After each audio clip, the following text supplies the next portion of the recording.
Customs and Border Protection reports that agents have recently arrested 18 people on the terror watch list at the southern border. Here's One America's Chanel Rion with more.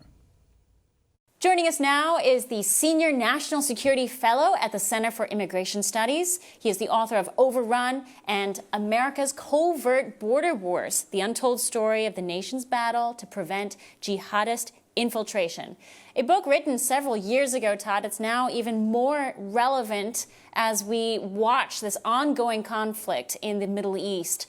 And we have concerns about the security of our southern border on a national security scale. Todd, thank you so much for joining us. Great to be here. Glad to talk about that again. So you've done extensive research and extensive interviews with individuals who are inside the U.S. government who have for years proclaimed that Donald Trump has been correct in his assessment that our southern border is not only a domestic policy issue, it's a national security issue as well. So Todd, you've talked about how when Donald Trump stood up many years ago and said, you know, the southern border is open and this is dangerous because it's allowing radical Islamic elements to cross the border, infiltrate our country, and God knows what they're willing to do or what they're waiting to do. Let me just run some numbers past you. In the final fiscal year of 2022, you write that Border Patrol apprehended 98 individuals who are on watch lists for terrorism. That is a dramatic increase from the years before. Talk to us about that number.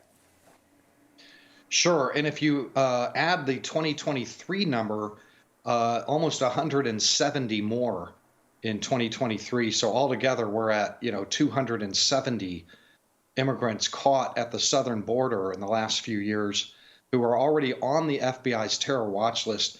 I mean, we've just never seen anything like that, any kind of numbers. In 2019, it was zero.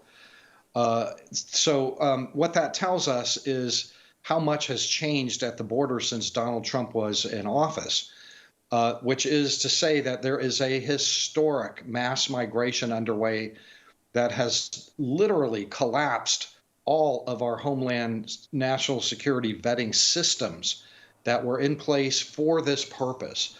But what we've got going now is a very different scenario with millions and millions of people flooding over.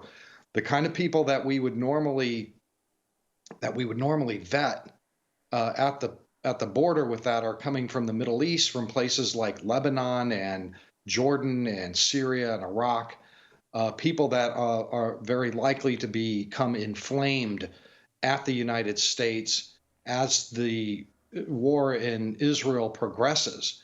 How confident are you that the current administration understands the gravity of the implications of having an open border there in light of this conflict in the Middle East?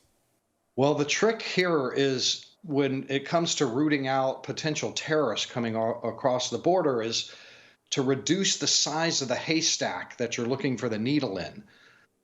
Because really, I mean, the numbers are coming across are like, 300,000 a month at this point. When Donald Trump was in office, it was 20,000, the lowest in 45 years. So the haystack was a lot smaller back then. The administration seems uninterested in reducing the size of that haystack. They are bringing people in every possible way. They're letting everyone in who crosses that border and deporting very, very few. And I just have very low confidence in the administration's ability to manage that particular threat in that environment. So Todd, tell us what you're sensing on the ground now that the Biden administration seems to be taking some categorical action here and there.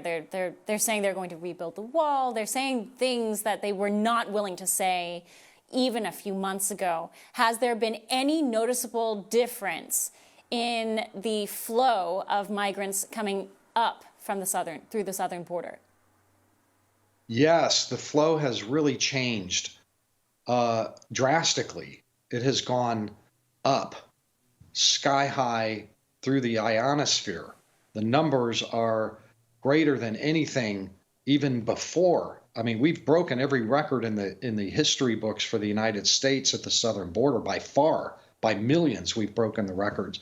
And the reason that this is happening is pretty simple. You can say it in a few words.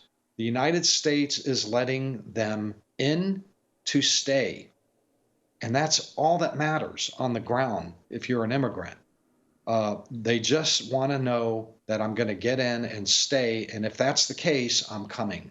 And that's what's happening. Absolutely stunning, astounding numbers, Todd. And to your point, these are just the numbers that we know of. These are the numbers we've caught. I mean, that 98 or 140 that you listed of special interest aliens, individuals who are potentially on terrorist watch lists, those are just the numbers that we know of. Under the cloak of all this volume, there could be so many more that are in our country that wish us harm. And so we hope that does not actually happen. We hope our officials wake up to this. Todd Bensman, Center for Immigration Studies, author of Overrun and America's Covert Border War. Thank you so much for your insight. Thank you for your time. Thanks for having me. I appreciate it. For all our viewers asking where One America News is heading in the future, we would like to introduce you to OAN Live. OAN Live is the best way to stay up to date on all of the hard-hitting, straight-shooting, national and international headlines. And the best part is, OAN Live is only $4.99 per month.